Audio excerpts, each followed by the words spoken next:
తదుపరి special song పాడవలసిందిగా intermediate CBS స్టూడెంట్ని ఆహ్వానిస్తున్నాను.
తదుపరి సీనియర్స్ వచ్చి స్పెషల్ సాంగ్ పాడవలసిందిగా కోరుకుంటున్నాను.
ప్రసంగంగా రెవరెండ్ బి జోషువా గారిని ఆహ్వానిస్తున్నాను. ముందుగా ఆంధ్రప్రదేశ్ కీర్తన పుస్తకం నుండి 239 కీర్తన పాడినట్లయితే చివరి చరణానికి లేచి నిలబడతాను.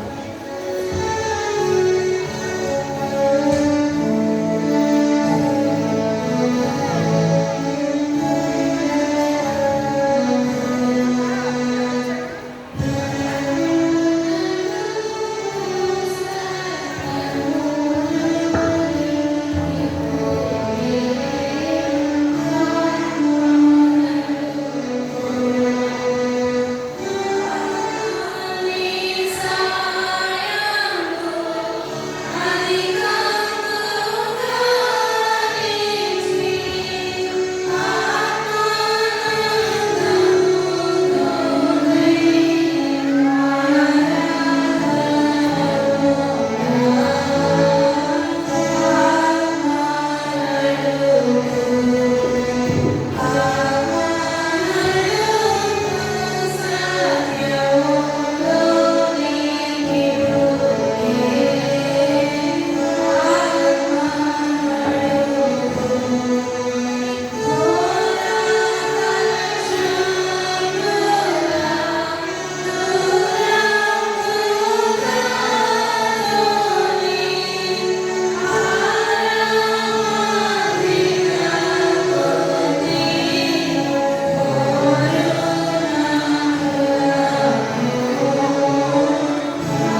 ఆమేన్.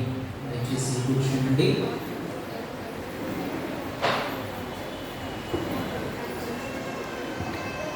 దేవుని పరిశుద్ధ నామమునకు మహిమ ఘనత ప్రభావములను ఆరోపిస్తూ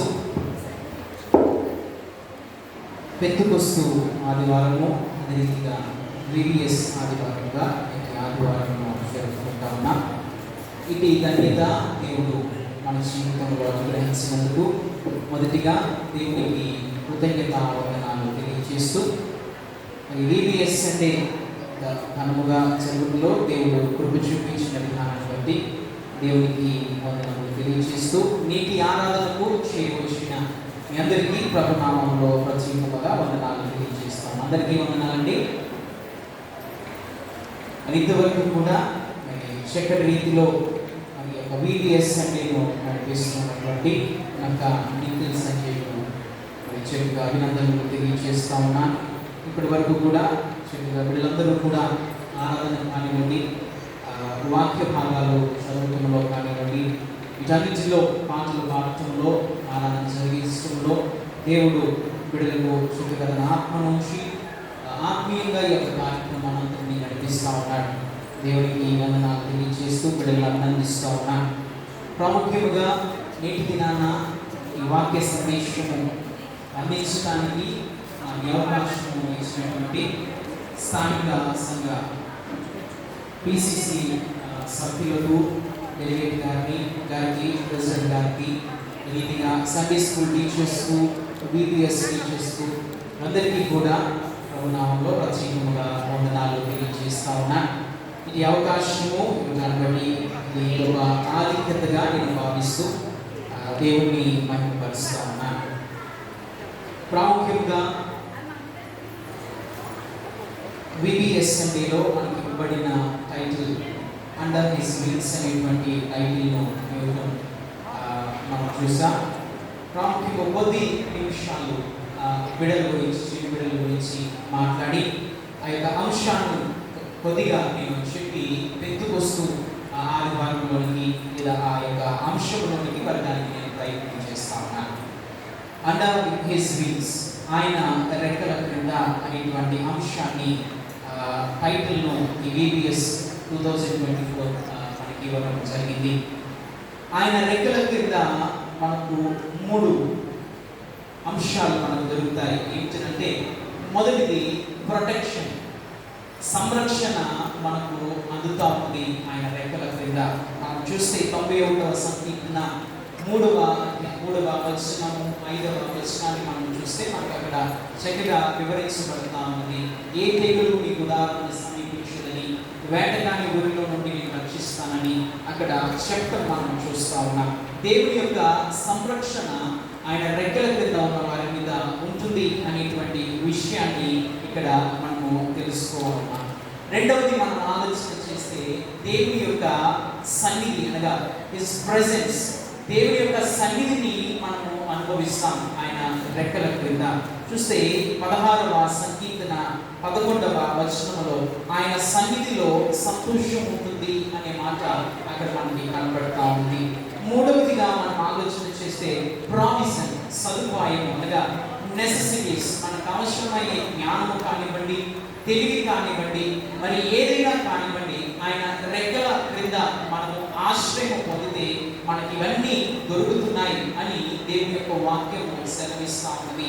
34వ సంకీర్తన 10వ వచనంలో మనకు ఒక మాట కనబడతా ఉన్నది. చూడండి, 34వ సంకీర్తన 10వ వచనంలో, సింహపు పిల్లలు లేవిగలపై ఆకలి కొనును, యెహోవాను ఆశ్రయించు వారికి ఏ మేలు కరువై ఉండదు అనే మాట అక్కడ మనకు కనబడుతుంది. కాబట్టి ఆయన ఆశ్రయించు వారికి ఏ మేలు కొదువై ఉండదు అనే మాట దేవుని యొక్క వాక్యము మనకు సెలవిస్తా ఉన్నది. ఈనాడు చిన్న బిడ్డలైన మీరు ఆయన్ని విడిచిపెట్టకుండా మీ జీవితంలో ఒక భాగముగా ఆయన చేసుకుని జీవిస్తే, అనగా దేవుని అందు భయభక్తులు కలిగి జీవిస్తే ఎప్పుడు కూడా మీకు విజయాన్ని దేవుడు సంతరిస్తాడు. చక్కటి తెలివిని, జ్ఞానాన్ని మీ చదువుల్లో కానివ్వండి, మీ ఆటపాటల్లో కానివ్వండి, చక్కటి తెలివిని, నైపుణ్యాన్ని దేవుడు మీకు అనుగ్రహించి దేవుడు మీకు విజయాన్ని అనుగ్రహిస్తాడు అనేటువంటి విషయము చెప్పడానికి ఇష్టపడతా ఉన్నాను. ఎప్పుడైతే దేవుని యందు భయభక్తులు కలిగి జీవిస్తామో ఈ ప్రొటెక్షన్, ఈ ప్రెజెన్స్, ఈ ప్రామిస్ ఎప్పుడు కూడా దేవుడు మనకు అనుగ్రహిస్తారని చెప్పడానికి ఇష్టపడతా ఉన్నాను. రెండవదిగా మనందరికీ తెలిసినటువంటి విషయమే, బాలుడు నడవలసిన త్రోవను వానికి నేర్పుము, వాడు పెద్దవాడైనప్పుడు దాని నుండి తొలగిపోవడం. మనం ఏం చేస్తూ ఉంటామంటే పిల్లల మీద ప్రేమతో చిన్నప్పుడు వారిని ఈజీగా లోకానికి వదిలేస్తూ ఉంటాం. వారికి ఇష్టమైనట్టు జీవించడానికి, వారు అడిగినవి ఇవ్వడానికి వదిలేస్తూ ఉంటాం. చివరిలో పెద్దవాడైనప్పుడు వాడు మన మాట వినలేనప్పుడు బాధపడుతూ ఉంటాం. అవునండి, పెద్దవాడైన తర్వాత వాడు మాట వినప్పుడు బాధపడి వీడి వల్లే నేను ఇలా అయిపోయాను, వీడి వల్లే నాకు అనారోగ్యం వచ్చింది అని వారి మీద నెపాన్ని మోపుతూ ఉంటాం. ప్రాముఖ్యంగా మనం ఆలోచన చేస్తే మనం పాస్టర్ గారు కూడా అడుగుతూ ఉంటాం, పిల్లవాడు చెప్పిన మాట లేదు, వాడు వినేలాగా ప్రార్థన చేయండి అని. అయితే లోపము ఎక్కడుంది? తల్లిదండ్రుల్లోనే ఉంది. ఎందుకంటే చిన్నప్పుడే వారిని సరిగ్గా పెంచకుండా పెద్దవాడైనప్పుడు వాడు మాట వినట్లేదని మనం కంప్లైంట్స్ ఇస్తాం. అది మనం వాక్యానికి విరుద్ధంగా మాట్లాడుతున్నామని అర్థం. ఈ యొక్క పిల్లవాడు చెప్పిన మాట వినాలి అని అంటే కేవలము ప్రార్థన చేస్తే సరిపోదు, కానీ మొదట తల్లిదండ్రులమైన మనము దేవా నీవిచ్చిన ఆజ్ఞను నేను శిరస వహించలేదు అని పశ్చాత్తాపడినప్పుడే పిల్లవాడు మాట వినడం ప్రారంభిస్తాడు.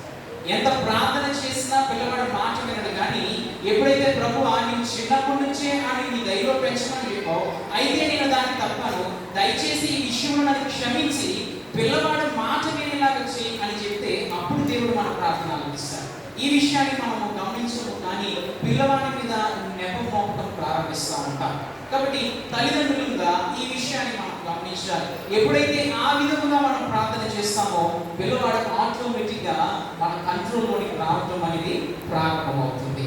కాబట్టి ఈ విషయాన్ని కలుపుకొని పిల్లలైన మీరు దేవుని యొక్క భయభక్తులు కలిగి ఉండటము, ఆ తల్లిదండ్రులమైన మనము చిన్నప్పటి నుండే పిల్లలను దేవుని భయభక్తులు వారిని పెంచడము మనము నేర్చుకోవాలని తెలియజేస్తా ఉన్నా. ప్రాముఖ్యంగా ఈ యొక్క VBS అంటే 14వ తారీఖున ఎంతో చక్కగా ఉత్సాహముగా పిల్లలందరూ కలిసి మరి చక్కగా నేర్చుకున్నారు. ఆటపాటలు లేదా యాక్షన్ సాంగ్స్ చక్కగా ఇక్కడ నిర్వర్తించడం మనం చూసాం. చక్కగా పాటలు నేర్చుకోవటం మనమందరము చూసాం. పిల్లలందరూ కూడా ఇలాగా చిన్ననాటి నుండి దేవుని యొక్క భయభక్తులు కలిగి దేవునిలో ఎక్కువగా వారు ఎదుగుతూ వారి జీవితంలో ఒక భాగముగా దేవుని చేసుకుంటూ ముందుకు వెళ్తే వారికి మంచి భవిష్యత్తు ఉంటుందని దేవుని నామంలో నేను తెలియజేయడానికి ఇష్టపడుతా ఉన్నాను. ప్రాముఖ్యంగా రెండవ విషయము పెంతెకొస్తు ఆదివారం గురించి ప్రస్తావించాలని ఇష్టపడుతా ఉన్నాను. పెంతెకొస్తు ఆదివారము మనం అనేక సంవత్సరాలుగా మనము పెంతెకొస్తు ఆదివారం జరుపుకుంటా ఉన్నాం. మనకు తెలియని విషయం ఏమి కాదు పెంతెకొస్తు గురించి. అయితే పెంతెకొస్తు పాత నిబంధనలో ప్రారంభమైన మతాచారము అనగా దేవుడు ఇశ్రాయేలులకు ఒక 7 పండుగలు నిర్వహించమని చెప్పినట్లు మనం పాత నిబంధనలో చూడొచ్చు. అందులో 4వ పండుగ ఈ పెంతెకొస్తు పండుగ. ఈ పెంతెకొస్తు పండుగ ఈ క్రొత్త నిబంధనలోనికి వచ్చినప్పుడు అది పరిశుద్ధాత్మ యొక్క రాకగా గుర్తించబడింది. యూదులకు 7 పండుగలు, 4వ పండుగ పెంతెకొస్తు పండుగ అని చెప్పడం జరిగింది. అందులో దాన్ని వారముల పండుగ అని కూడా దాన్ని పిలుస్తూ ఉంటారు. ఇది పస్కా పండుగకు 50 రోజులు తరువాత వస్తుంది. పెంతెకోస్తు అనేటువంటి మాట పెంటెకోస్తే అనేటువంటి గ్రీక్ పదం నుండి అది నిర్వహించబడింది. కనుక పెంటెకోస్తే అనేటువంటి మాటకు అర్థం ఏంటంటే 50th అనేటువంటి అర్థము వస్తాం. అనగా 50 days ఆఫ్టర్ ఈస్టర్. ఈస్టర్ అయిన తర్వాత 50 రోజుల తర్వాత పెంతెకొస్తు అనేది జరుగుతా ఉంది. పెంతెకొస్తు అనే సందర్భము ఆ పండుగ జరుగుతూ ఉన్నదని మనం గమనించవచ్చు. ఈ క్రొత్త నిబంధనలోకి వచ్చినప్పుడు మనం ఆలోచన చేస్తే క్రీస్తు ఆరోహణమైన తర్వాత 10వ రోజు దాదాపు 15 దేశాలకు చెందినటువంటి విశ్వాసులు 120 మంది మేడగది. ఇది అంత అపోస్తల కార్యం గ్రంథం 2:4 మనకు కనబడినది. అనేక సార్లు చదివి ఉంటాం. మేడగదిలో ప్రార్థనలో సమయాన్ని గడుపుతూ ఉన్నప్పుడు అకస్మాత్తుగా ఆకాశం నుండి ఒక బలమైన గాలి వంటి శబ్దం వచ్చి వరుణ ఇంటినంతటిని నింపటము, ద్వారా అప్పుడు అగ్ని జ్వాలల వంటి నాలుకలు విడిపోయి అందరి మీద వాడము అక్కడ కనిపించినట్టు మనకు ఆ యొక్క వచనాల్లో కనబడతా ఉంటాయి. వాళ్ళందరూ కూడా పరిశుద్ధాత్మతో నింపబడి అన్య భాషలతో మాట్లాడుతూ సాగుతూ ఉన్నారు. ఇక్కడ పరిశుద్ధాత్మతో నింపబడిన విశ్వాసులు వారి వారి దేశాలలో క్రీస్తు సువార్త ప్రకటించబడడానికి దేవుడు వాడుకున్నాడు. సో పరిశుద్ధాత్మ భూమి మీదకి వచ్చిన ఆ రోజు లేదా ఈ రోజు ప్రపంచ క్రైస్తవ్య సంఘానికి పుట్టినరోజుగా మనం జరుపుకున్నాం. ఎందుకంటే చూడండి, అపోస్తలుల కార్యముల గ్రంథం 2:41 వచనంలో అక్కడ పేతురు ప్రసంగిస్తూ ఉండగా ఇంచుమించు 3000 మంది బాప్తిస్మం పొందినట్లు అక్కడ మనకు కనబడతా ఉంది. అనగా మొట్టమొదటిగా పరిశుద్ధాత్మ ప్రేరణతో బాప్తిస్మం పొందిన వారు మనకు కనబడతా ఉన్నారు. దగ్గరగా 3000 మంది అక్కడ బాప్తిస్మం పొందినట్లు మనం చూస్తా ఉన్నాం. ఈ రోజు అనగా ఆ పరిశుద్ధాత్మ ఆ భూమి మీదకి వచ్చిన రోజు అది నూతన యుగానికి లేదా కృపాయుగానికి పరిశుద్ధ యుగానికి నాందిగా ఉంది. ఇది పెంతెకొస్తు దినం యొక్క ప్రత్యేకత. ఈ పెంతెకొస్తు ఆదివారం మనకి ఏం గుర్తు చేస్తా ఉన్నది అని మనం ఆలోచన చేస్తే, అపోస్తలులు ఇతర క్రైస్తవ అనుచరులు యెరూషలేములో అనగా యెరూషలేములో వారముల పండుగను జరుపుకుంటూ ఉన్నప్పుడు వారిపైన పవిత్రాత్మ దిగిన విషయాన్ని మనకు గుర్తు చేస్తా ఉన్నది. ప్రియులారా, ఆలోచన చేస్తే అనాది కాలం నుండి దేవుడిని మనిషి వెతికి పరిశోధన చేసి తర్వాత కూడా ఒక మతానికి మరొక మతానికి, ఒక అభిప్రాయానికి మరొక అభిప్రాయానికి ఇంత వైరుధ్యం ఎందుకు వచ్చింది? ఇన్ని మతాలు, ఇన్ని మత విశ్వాసాలు ఎక్కడి నుండి పుట్టుకొస్తూ ఉన్నాయి? క్రైస్తవుని అడిగితే మా దేవుడే నిజమైన దేవుడు అని చెప్తారు. వేరే మతస్థులు అడిగితే మా దేవుడే నిజమైన దేవుడు అని చెప్తారు. మాకు మా మత గ్రంథం చెప్తుంది అని చెప్తారు. వాళ్ళు కూడా వాళ్ళ మత గ్రంథాలు చెప్తున్నాయని చెప్పారు. ఎక్కడి నుంచి వచ్చింది ఈ వైరుధ్యము అని మనం ఆలోచన చేస్తే దాని యొక్క కారణము ఏమిటి అని అంటే మనిషి యొక్క పరిమిత తత్వం. దాని యొక్క కారణం ఏంటంటే మనిషి యొక్క పరిమిత తత్వం, limited knowledge, limitedness. Man is a finite being. అనగా మనిషి యొక్క జీవితం పరిమితమైనది, మనిషి యొక్క ఆలోచన పరిమితమైనది, మనిషి యొక్క జ్ఞానం కూడా పరిమితమైనది. లిమిటెడ్ ఎడిషన్స్ అని మనం చూస్తూ ఉంటాం. అనగా అవి కొంతకాలమే వస్తాయి. అంటే కొంతకాలమే పనిచేస్తాయని కాదు, కానీ కొంతకాలమే వస్తాయి. కార్స్ వైపుగా మనం చూస్తాం లిమిటెడ్ ఎడిషన్స్. అయితే human being is also a limited edition, అనగా అన్ఎన్లైటెడ్ పర్సన్ అన్నమాట. మనిషి ఎంత కృషి చేసి ఋషిగా మారినా అతని జ్ఞానము పరిమితము. ఎందుకు అనంటే మనిషి స్వభావ సిద్ధంగా పరిమితమైన వాడు కాబట్టి. ఈ విషయము ప్రసంగైన సొలొమోను కూడా తన యొక్క గ్రంథంలో లిఖించినట్లు మనం చూస్తా ఉన్నాం. చూడండి, ప్రసంగి గ్రంథము 3వ అధ్యాయము, ప్రసంగి గ్రంథము 3వ అధ్యాయము 11వ వచనాన్ని చదివితే, ఆయన శాశ్వత కాల జ్ఞానము నరుల హృదయమందు ఉంచి ఉన్నాడు, కానీ దేవుడు చేయు క్రియలను పరిశీలనగా తెలుసుకుంటకు అది చాలదు. అనగా మన జ్ఞానము దేవుని క్రియలను తెలుసుకోవడానికి, దేవుని తెలుసుకోవడానికి మనకి ఇవ్వబడిన జ్ఞానం సరిపోదు అని చెప్తా ఉన్నాడు. ఎవరు చెప్తున్నారు ఈ మాట? ప్రసంగి చెప్తున్నారు. ఈ లోకంలో అంత జ్ఞానవంతులు ఎవరు లేరు. ప్రసంగికి ఉన్నంత జ్ఞానం ఎవరికి లేదు. ఆయన సమస్తము దేవుడు అనుగ్రహించాడు ఆయన చూపించిన విధేయతను బట్టి. అటువంటి ఆయనే ఈ జ్ఞానము దేవుని తెలుసుకోవడానికి సరిపోదు అని అంటే మన తక్కువ కలిగిన జ్ఞానం బట్టి మనము దేవుని ఎలా తెలుసుకోగలమో ఒకసారి ఆలోచన చేయాలి. అయితే దేవుడు మాత్రం స్వభావ సిద్ధంగా అపరిమితుడు. ఆయన అనంతుడు. అనంతుడైన దేవునికి పరిమితమైన మనిషికి మధ్య ఉన్నటువంటి అగాధము ఎప్పుడు కూడా అనంతమైనదిగానే ఉంటుంది. అనగా the distance between finite and infinite is always infinite. ఈ మాట మనము మన యొక్క చదువుకునేటప్పుడు మనం విన్నటువంటి మాట. Distance between finite and infinite is always infinite. పరిమిత తత్వానికి అపరిమిత తత్వానికి మధ్య దూరము ఎప్పుడు కూడా అపరిమితముగానే ఉంటుంది. నాస్తికుల వాదన తప్పు, దేవుడు లేడంటుంది. ఎందుకు అనంటే మనకి ఏదైనా వస్తువు పోయిందనుకోండి, ఇంట్లో ఇల్లంతా వెతికిన తర్వాతే చెప్తాము ఆ వస్తువు లేదు అని. మరి దేవుడిని కేవలం భూలోకంలోనే వెతికేసి దేవుడు లేడంటే సరిపోతుందా? దేవుడు విశ్వమంతా ఉన్నాడు. విశ్వమంతా వెతికి అప్పుడు చెప్పాలి దేవుడు లేడని. మరి నాస్తికుల వాదన తప్ప రైటండి? తప్పే. దేవుడు లేడనుకున్న తప్పు. ఎందుకంటే కేవలం కొన్ని చోట్ల కొన్ని ప్రదేశాలు తిరిగేసి దేవుడు లేడంటే సరిపోదు. దేవుడు విశ్వమంతా ఉన్నాడు. విశ్వమంతా నీకు తిరిగి వచ్చి అప్పుడు చెప్పాలి దేవుడు లేడని. కాబట్టి నాస్తికుల యొక్క వాదన తప్పు. దేవునికి మనిషికి మధ్య ఉన్న ఈ అనంతమైన అగాధాన్ని పరిమితమైన మానవుడు దాటలేడు. పరిమితమైన మానవుడు అపరిమితమైన దేవుణ్ణి తన స్వీయ సత్యాన్వేషణతో తెలుసుకోవడం అసాధ్యమైనటువంటి పని, లేదా జరగని పని. అందుకే దేవుడు తనంతట తానే ముందుకొని తనను కూర్చిన జ్ఞానాన్ని తెలియచేయడానికి క్రీస్తు ద్వారా ఆ అగాధాన్ని దాటి భూమి మీదకి వచ్చినట్టు మనం చూస్తాం. అదే క్రిస్మస్ గా మనం జరుపుకుంటాం. అయితే ఆయన వచ్చి తనను తాను ప్రత్యక్షపరచుకున్నాడు. అందుకే మనకు తెలిసింది దేవుని గురించినటువంటి విషయాలు.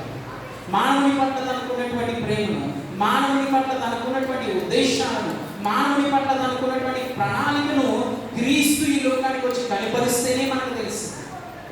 మానవుడు ఎలా జీవించాలి, మానవుడు ఎలా నడుచుకోవాలి, మానవుడు ఎలా ప్రవర్తించాలి, లోకానికి మనము ఎలా కనపడాలి, ఇవన్నీ క్రీస్తు వచ్చి మనకు చెప్పడానికి బట్టే తెలుసు.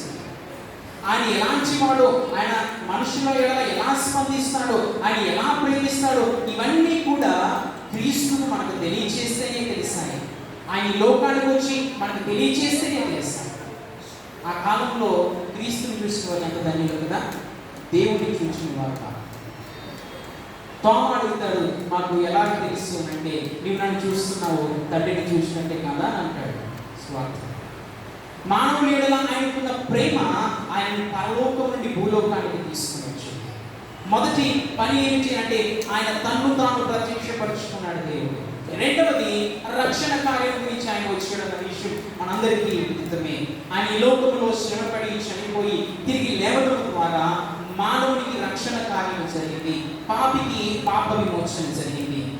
దేవుడి గురించి మనకు తెలియని విషయాలు ఎన్నో తెలియజేసిన ఆయన తిరిగి తండ్రి దగ్గరికి వెళ్ళిపోతే ఆయన గురించిన విషయాలు మనకు మళ్ళా ఎలా తెలుస్తాయి? అందుకే ఆయన ప్రణాళికలో ఆరోహణం తర్వాత పరిశుద్ధాత్మ ఆగమనం అనేది జరిగింది. అదే పెట్టుకొస్తుంది. ఆయన మనకు సంచకరముగా ఉండి క్రీస్తును గురించి, ఆయన బోధన గురించి మనకు తెలియచేసి మనకు పాపము విషయమై ఒప్పింప చేస్తాడంట. చూడండి, కొరింథీయులకు రాసినటువంటి 2వ పత్రిక, కొరింథీయులకు రాసినటువంటి 2వ పత్రిక 5వ అధ్యాయము 5వ వచనం. చెప్పండి, 5వ అధ్యాయము 5వ వచనం. మరియు ఆయన తన ఆత్మను సంచకరమును మనకు అనుగ్రహించాడు. అక్కడ మనం చూస్తాం, మనకు సంచకరముగా పరిశుద్ధాత్మను అనుగ్రహించాడు. ఒక గ్యారెంటీ ఇచ్చాడు అన్నమాట దేవుడు. ఇంకా మనం చూస్తే 16వ అధ్యాయం 8వ వచనంలో చూడండి, ఆయన పరిశుద్ధాత్ముడు మన ఎడల ఆయన చేసేటువంటి పని కూడా అక్కడ చెప్పబడుతుంది. యోహాను సువార్త 16వ అధ్యాయం 8వ వచనం. ఆయన వచ్చి పాపమును గూర్చి, నీతిని గూర్చి, తీర్పును గూర్చి లోకమును ఒప్పుకొనెను. ఈ విషయాలన్నీ మనకు తెలిసి క్రీస్తుని గురించి చెప్పి, నీతిని గురించి చెప్పి, పాపము విషయమై మనల్ని ఒప్పింప చేస్తాడు. సో దేవుడు ప్రేమ స్వరూపి, అట్ ద సేమ్ టైం దేవుడు ఆత్మస్వరూపి. దేవుని ప్రేమ క్షమిస్తుంది, దేవుని యొక్క ఆత్మ శుద్ధీకరిస్తుంది. ప్రేమ చేత మనల్ని క్షమిస్తాడు, ఆత్మ ద్వారా మనల్ని శుద్ధీకరించి జీవింపచేస్తాడు. దేవుడు పాపిని క్షమించడమే కాదు కానీ తిరిగి ఆయన బిడలుగా ఆయన చేర్చుకుంటాడు. నేడు పాత నిబంధనలో మనం చూసినప్పుడు అదే వాగ్దానము ఇశ్రాయేలు ప్రజలకు చేస్తా ఉన్నాడు. వారిని క్షమించి తిరిగి తన ప్రజలుగా చేసుకుని వారికి దేవుడినై ఉంటాను అనే మాట అక్కడ మనకు కనబడతా ఉంది. ఆలోచన చేస్తే దేవుడి గ్రంథంలో 2 ముఖాలు ఉంటాయి. ఒకటి ప్రేమ, రెండవది శిక్ష. యెహెజ్కేలు గ్రంథంలో మనం చూస్తే యెహెజ్కేలు ప్రవచనంలో దేవుడు వారిని ప్రేమతోనే శిక్షిస్తా ఉన్నాడు, ప్రేమతోనే వారిని శుద్ధి చేస్తానని వాగ్దానం కూడా చేస్తా ఉన్నాడు. 36వ అధ్యాయము 23 నుండి 27 వచనాలు మనము చదివి ఉన్నాం ఆల్రెడీ. ఇశ్రాయేలీయులను తన ఆత్మతో నూతన పరుస్తానని వాగ్దానం చేస్తా ఉన్నాడు. ఇశ్రాయేలీయులు తొలినాటి నుండి దేవుని కట్టడలను అనుసరించకుండా ఆయనను విస్మరించి ఆయన నామమును అపవిత్రం చేస్తూనే ఉన్నారు. అయినను దేవుడు వారి మీద తన ప్రేమను చూపించి విమోచనను ఇస్తాను అని వాగ్దానం చేస్తాను. ఎలా విమోచిస్తారంట? చూడండి 36వ అధ్యాయం 26వ వచనం.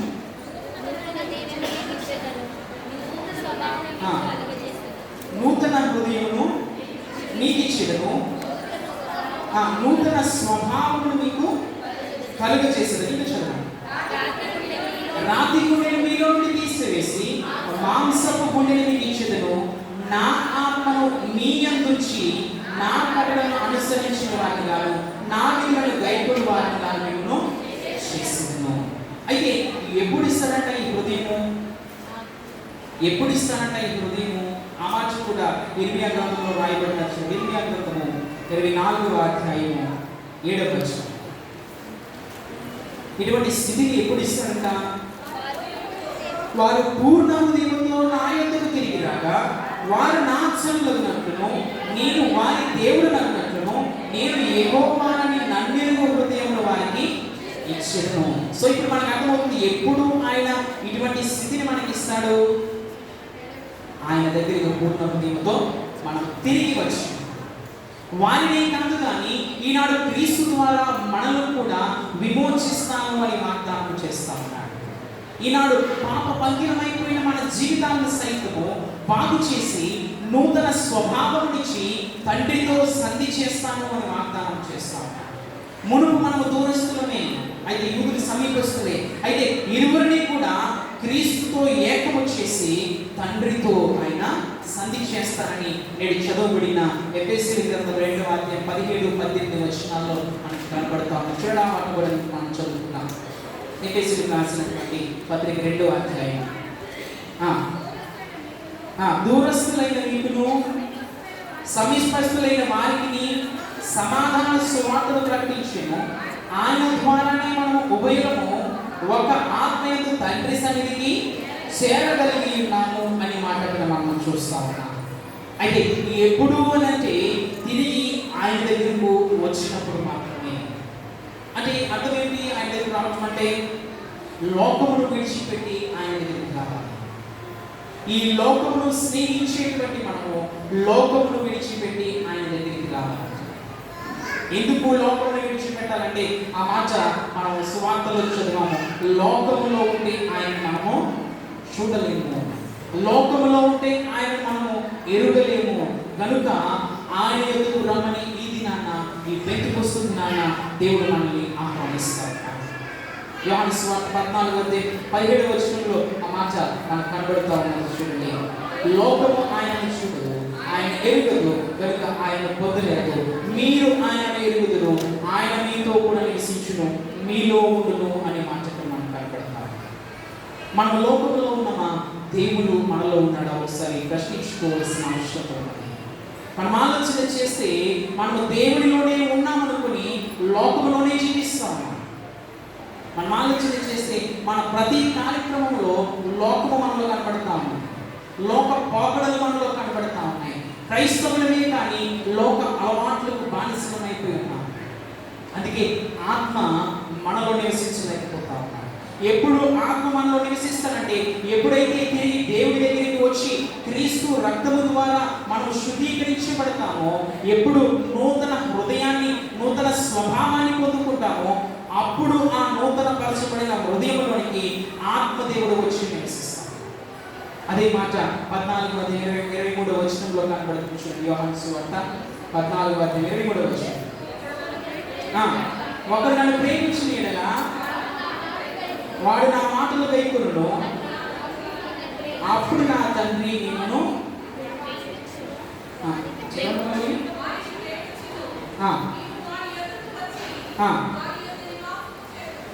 వారి యొక్క నివాసము చేతుమనే మాట మనం కనబడతాం. ఎప్పుడు కనుక దేవుని యొక్క మాటలు గైకొనును. ఇది నాన్న దేవుని యొక్క మాట మనకు సెలవిస్తుంది ఏంటంటే, ఇప్పుడు వరకు లోకములో ఉండిపోతా ఉన్నామేమో, లోకపు అలవాట్లకు బానిసం అయిపోయేమో, తిరిగి లోకమును విడిచి ఆయన దగ్గరికి వస్తే నూతన హృదయాన్ని ఇస్తానంటున్నాడు. నూతన హృదయాన్ని ఇవ్వటమే కాదు కానీ అందులోనికి వారు వచ్చి నివసిస్తా ఉంటారు. ఎంత గొప్ప భాగ్యము! పాత నిబంధన క్రైస్తవులకు లేనటువంటి గొప్ప భాగ్యము నూతన నిబంధన క్రైస్తవులకు పడింది. అది ఏమిటి అంటే ఆయనతో మనము జీవించే గొప్ప ఆధిక్యత, మనలో ఉండి ఆయన మందిరముగా మనము జీవించగలిగే గొప్ప ధన్యత నూతన నిబంధన క్రైస్తవులది. పాత నిబంధన ప్రవక్తలకు లేదు, గొప్ప గొప్ప రాజులకు లేనటువంటి గొప్ప ధన్యత నూతన నిబంధన క్రైస్తవులకు, ప్రజలకు దేవుడిచ్చాడు. మనతో పాటు దేవుని జీవించాడు. పరిశుద్ధాత్ముడు ఎప్పుడు కూడా పాత నిబంధనలో వారి పైన ఉండేవాడు, వారి లోపలికి వచ్చి నివసించలేదు. లోపల హృదయము అలాగే పాతదిగానే ఉండేది. అయితే నూతన నిబంధనలో మన హార్ట్ని క్లెన్స్ చేస్తా ఉన్నాడు, క్లియర్ చేసి దేవుడే వచ్చి నివసిస్తున్నాడు. ఎంత గొప్ప ధన్యత చూడండి. ఇది కేవలము క్రీస్తు పవిత్రమైన రక్తము ద్వారానే జరిగేటువంటి క్రియ. ఆత్మదేవుడు మనలోనికి వచ్చి దేవుని యొక్క కార్యాలను చేస్తారు. మనల్ని పవిత్రపరచడమే కాదు, మనల్ని శుద్ధీకరించడమే కాదు, దేవుని యొక్క పనిని మన ఎడల దేవుడు కలిగిన ప్రణాళికను ఆయన నెరవేరుస్తారు. మనంతటి మనము అది చేయలేము. ఆత్మదేవుడు మనలో ఉన్నప్పుడే అది మనం చేయలేము. ద పర్పస్ ఆఫ్ పెంటెకోస్ట్, పెంటెకోస్తు యొక్క ఉద్దేశం ఏమిటి, పెంటెకోస్తు యొక్క ఉద్దేశం ఏమి జ్ఞాపకం చేస్తుంది అనే విషయాన్ని నేను జ్ఞాపకం చేసి ముగించడానికి ఇష్టపడతాను. పెంటెకోస్తు యొక్క ఉద్దేశము మనకి ఏమి జ్ఞాపకం చేస్తుంది అంటే, క్రైస్తవులమైన మనకు క్రీస్తు మన పాపాల కోసం మరణించినప్పటికీ, బాప్తిస్మం ద్వారా పాపాలు క్షమించబడ్డాయి అని అంగీకరించినప్పటికీ, మనలో ప్రతి ఒక్కరము చేయవలసినది మరి ఒకటి ఉన్నది అని జ్ఞాపకం చేస్తుంది. అదేమిటి అంటే పరిశుద్ధాత్మ నింపుదల, పరిశుద్ధాత్మను పొందుకోవచ్చు. As a Christian, one cannot preach correctly, one cannot serve correctly, one cannot live correctly until and unless one have been empowered and enlightened by the Holy Spirit. పరిశుద్ధాత్మ ద్వారా వెలిగింపబడకుండా దేవుని మనము వెంబడించలేము, దేవుని మనము సేవించలేము, దేవుని కొరకు మనం జీవించలేము, దేవుని యొక్క మాటలు కూడా మనం చెప్పలేము. ఎప్పుడైతే పరిశుద్ధాత్మ అనుభవము లేదా పరిశుద్ధాత్మ వెలిగింపు మనలో ఉంటుందో అప్పుడే దేవుని కొరకు మనం పని చేయగలం. 2-3 ఉదాహరణలు మనం చూస్తే, ఆది కాండంలో ఆదామును దేవుడు సృజించినప్పుడు తన స్వరూపంలో నేల నుండి మట్టిని తీసి ఆయన సృజించాడు. సృజించిన తర్వాత ఎప్పుడైతే వాయువు ఊదాడో అప్పుడే జీవాత్మ అయ్యాడు. సృజించినంత మాత్రాన మనిషి ఉనికిని కలిగాడు. ఎప్పుడైతే జీవాత్మ ఊదాడో, ఎప్పుడైతే జీవవాయువు ఊదాడో జీవాత్మ, లివింగ్ సోల్ అయ్యాడు. ఇంకొక సందర్భం మనం చూస్తే, ఈ యొక్క యెహెజ్కేలు గ్రంథంలో 37వ అధ్యాయంలో అక్కడ ఒక లోయలోనికి యెహెజ్కేలును తీసుకుని వెళ్ళి అక్కడ ఎండిన ఎముకలు మళ్ళా జీవిస్తాయా అని ఒక విషయాన్ని చెప్పి, నువ్వు ఇలా చెప్పిన తర్వాత నువ్వు ఎప్పుడైతే జీవాత్మను ఊదుతావో అప్పుడే సజీవమైనవి అవుతాయి అని చెప్పడం మనం చూస్తాం. చూడండి, యెహెజ్కేలు గ్రంథము 37వ అధ్యాయము 4వ వచనం. ఎండిపోయిన ఈ ఎముకలతో ఇట్లనము, ఎండిపోయిన ఎముకలారా యెహోవా మాట ఆలకించుడి. ఈ ఎముకలకు ప్రభువైన యెహోవా సెలవిచ్చినదేమనగా, మీరు బ్రతుకున్నట్లు నేను మీలోనికి జీవాత్మను రప్పించుచున్నాను. చర్మము కప్పి మీకు నరములనిచ్చి మీ మీద మాంసము పొదిగి చర్మము మీదికి కప్పెదను. మీలో జీవాత్మనుంచిగా మీరు బ్రతుకుదురు. అప్పుడు నేను యెహోవానై ఉన్నానని మీరు తెలుసుకుందరనే మాట మనం చూస్తా ఉన్నాం. కాబట్టి ఎప్పుడైతే జీవాత్మ ఉందో అప్పుడు గొప్ప సైన్యము అక్కడ నిలిచినట్లు మనం చూస్తా ఉన్నాం. 8-9 వచనాల్లో ఆ మాట మనకు కనబడుతుంది. In the same way, one cannot lead a Christian life without the presence of Holy Spirit. దేవుని పరిశుద్ధాత్మ యొక్క ప్రసన్నత, పరిశుద్ధాత్మ యొక్క సన్నిధి, పరిశుద్ధాత్మ యొక్క నింపుదల లేకుండా ఎవరు కూడా క్రైస్తవ జీవితాన్ని జీవించలేరు. కావున పరిశుద్ధాత్మ లేదా పెంతెకోస్తు అనుభవము ప్రతి క్రైస్తవునిలో ఉండవలసిందే. అప్పుడే దేవుని కొరకు మనం పని చేయగలము, అప్పుడే దేవునికి అనుకూలమైన జీవితం జీవించగలము, అప్పుడే దేవునికి ఇష్టమైన విడగా మనము ఈ లోకంలో జీవించగలము. పరిశుద్ధాత్మ మనలో లేకపోతే ఈజీగా లోకంలో కలుసుకోవాలి. చూడండి, యేసుక్రీస్తు ప్రభు చనిపోయిన తర్వాత మళ్ళీ వెంటనే పేతురులందరూ కూడా మరి పాత పనిలోకి వెళ్ళిపోయారు. దేవుడు అందుకే పరిశుద్ధాత్మను పంపించాడు. ఆయన ఉండి మనలో ఉండి ఆయన దేవుని యొక్క కార్యాలను చేయడం. సో పరిశుద్ధాత్మ మనలోనికి రావాలంటే యేసుక్రీస్తు ప్రభు ఆల్రెడీ పోయిన వారంలో మనం లూకాసు వార్తలో చదివాం. అడుగుడి మీకు ఇవ్వబడును అనే మాట మనం చూస్తాం. అడుగు ప్రతివానికి ధారాళముగా ఇస్తానని యాకోబు పత్రికలో మనం చూస్తాం. ఏమి అడగాలి మనము? పరిశుద్ధాత్మ. చూడండి లూకాసు వార్త 11వ అధ్యాయం 11వ వచనం. లూకాసు వార్త 11వ అధ్యాయం 11వ వచనం. పరలోకమందులోని తండ్రి తన్ను అడుగు వారికి పరిశుద్ధాత్మను ఎంతో నిశ్చయముగా అనుగ్రహించునని. ఎంతో నిశ్చయముగా అనే మాట చాలాసార్లు మనం వింటాం. ఎక్కడ వింటామండి? ఒక ప్రాముఖ్యమైన సందర్భంలో వింటాం. ఒక దొంగ అడుగుతాడు దేవుని క్రీస్తుని అడుగుతాడు, నీ రాజ్యంలో జ్ఞాపకం చేసుకున్నప్పుడు నీవు నిశ్చయముగా నాతో పరదేశంలో ఉంటావు. నిశ్చయముగా అంటే ఇంకా ఆ మాటకి వేరే అర్థం లేదన్నమాట. తప్పనిసరిగా నువ్వు నాతో ఉంటావు. సో పరిశుద్ధాత్మను మనం అడిగితే తప్పనిసరిగా అనుగ్రహిస్తాడు. ఆయన ఇవ్వడానికి సిద్ధముగానే ఉన్నాడు, అడగటానికి మనం సిద్ధముగా ఉన్నాము. ఒకవేళ మనము ఆయన విడిచి లోకమును ఆశ్రయించి ఉన్నామేమో, క్రైస్తవులమే కావచ్చు, బాప్తిస్మము అనుభవంలో వచ్చిన వారమే కావచ్చు, పరిస్థితులను బట్టి లేకపోతే చుట్టూ జరుగుతున్నటువంటి పరిస్థితులను బట్టి ఒకవేళ వెనకడుగు వేస్తామేమో, లోకంలోనికి వెళ్ళిపోయామేమో, ఒకసారి తిరిగి మరలా ఆయన రెక్కల క్రిందకు రాగలిగితే ఆయన మనల్ని విమోచిస్తాడు. 33వ సంకీర్తన 12వ వచనంలో అంటాడు కదా, యెహోవాను దేవునిగా గల జనులు ధన్యులు అని మాట్లాడు. ఎందుకు అనంటే దేవుడు వారికి తన ఆత్మ ఇచ్చి నూతనపరుస్తాడు. ఎందుకు అనంటే ఆయన విమోచన దయచేస్తాడు. అందుకు ఆయన దేవుడిగా గల జనులు ధన్యులు అనగా సంతోషకరమైన స్థితి అన్నది. ధన్యత ఆశీర్వాదం అంటే కేవలము లోకపరమైనవే కాదు. ధన్యత అంటే సంతోషకరమైనటువంటి హ్యాపీనెస్. ఆ ధన్యకరమైన స్థితిలోనికి మనం వెళ్ళాలంటే యెహోవాను దేవునిగా మనము కలిగి క్రీస్తు రక్తము చేత విమోచింపబడ్డ విశ్వాసులమైన మనము ఇంకెంత ధన్యులమో కదా. ఆదరణకర్తగా పరిశుద్ధాత్ముడు మనకి ఇవ్వబడ్డాడు. దేవుని నడిపింపులో మనం సాగిపోవటానికి సహాయకుడిగా ఉంటూ ఆయన సహవాసంలో జీవింపచేస్తాము. కాబట్టి దేవుని బిడ్డలారా ఒకసారి ఆలోచించేద్దాం. పరిశుద్ధాత్మను కలిగి ఉన్నామా లేదా అనడానికి రుజువు ఏమిటంటే ఆత్మకార్యాలే రుజువు. ఎన్నున్నాయండి ఆత్మకార్యాలు? ఆత్మ ఫలాలు. ఆత్మ ఫలాలు 9 ఉన్నాయి. ఆ 9 మనలో ఉన్నాయా? ఒకసారి ప్రశ్నించుకుంటే మనకే అర్థమైపోతాయి.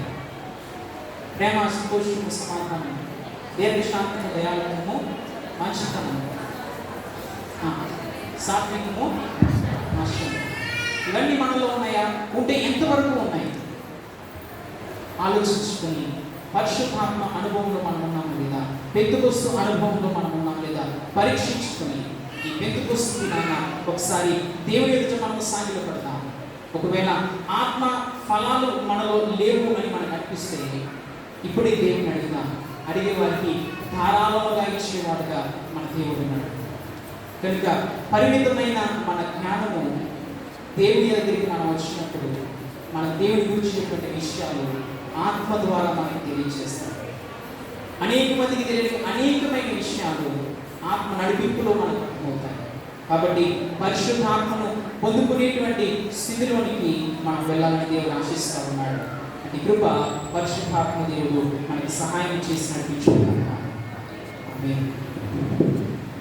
సమస్త జ్ఞానం నడిపించిన దేవుని సమాధానం యేసుక్రీస్తు వారు మీ హృదయములకు మీ తలపులకు ఆడలేదు.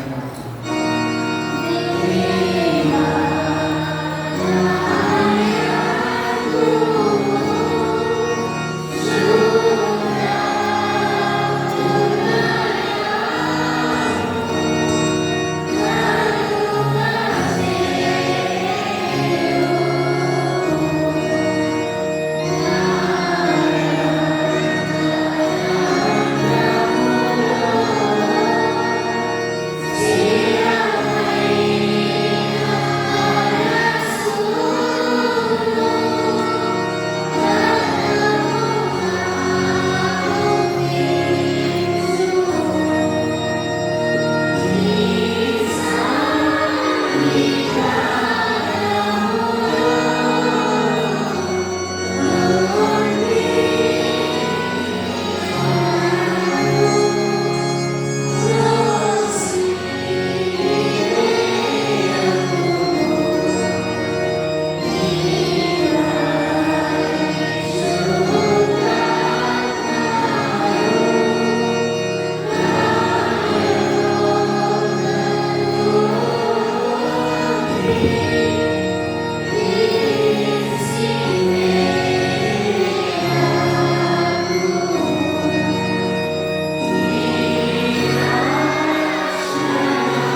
చేసి కూర్చునండి.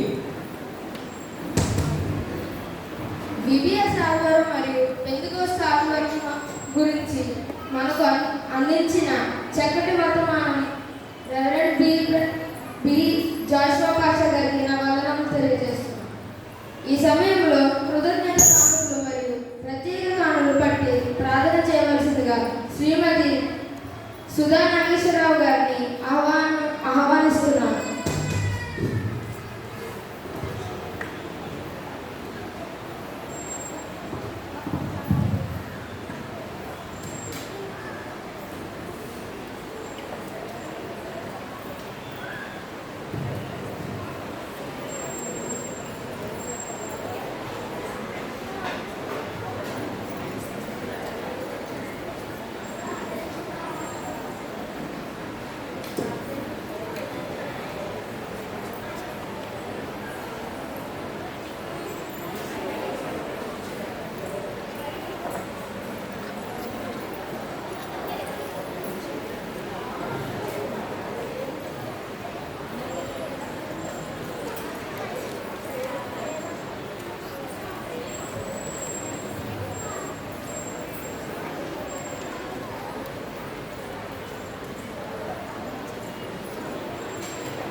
ఈ పెంతెకోస్తు ఆదివారం నాడు విబిఎస్ మరియు జరుపుకుని చక్కగా నా ప్రభువా ఈ దినం నా ప్రభువా ఈ బిడ్డలు మీ సన్నిధికి తీసుకుని వచ్చిన ఈ అర్పణలను మీకే సమర్పించుచున్నాను తండ్రి.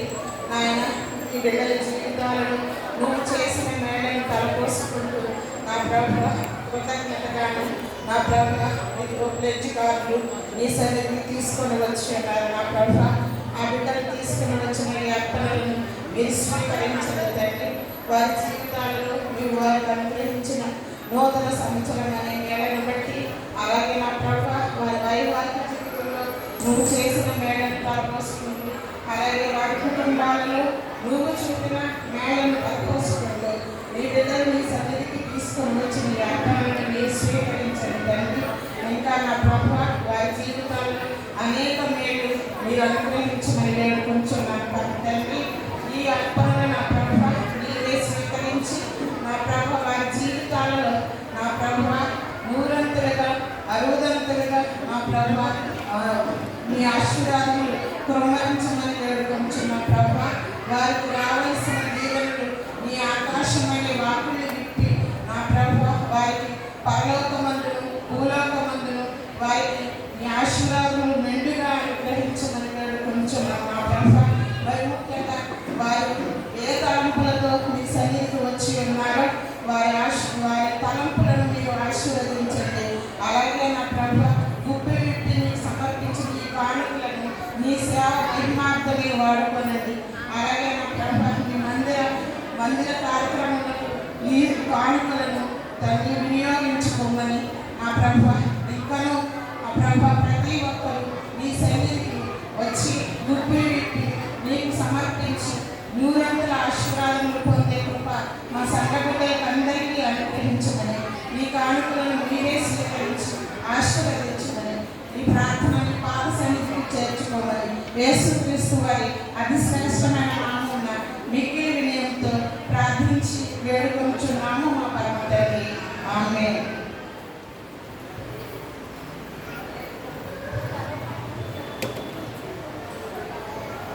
మన పరమ తండ్రి దేవుని ప్రేమ, మన ప్రభువు రక్షకుడైన యేసుక్రీస్తు వారి కృప, పరిశుద్ధాత్మ యొక్క నిత్య సహవాసము సమానం ఇప్పుడు ఎల్లప్పుడూ సదాకాలం దేవుని సంపన్నులను మీ కుటుంబాలను సదాత్తుడే నడిపించి ఆశీర్వదించుగాక. ఆమేన్.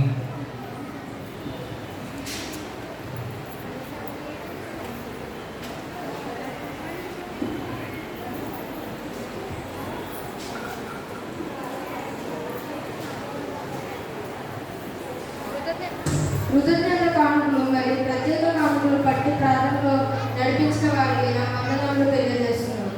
ఈ సమయంలో సంఘ కానుకలు సేకరించాల్సిందిగా నల్లా Nehal, Veeli Michael, Thadi Nehal, Injeti Sana, Maddala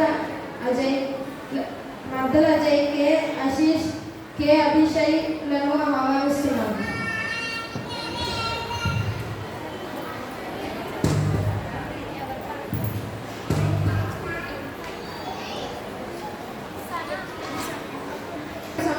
special song పాడవలసిందిగా VBS టీచర్స్ని VBS స్టూడెంట్స్ థీమ్ సాంగ్ పాడవలసిందిగా ఆహ్వానిస్తున్నాను.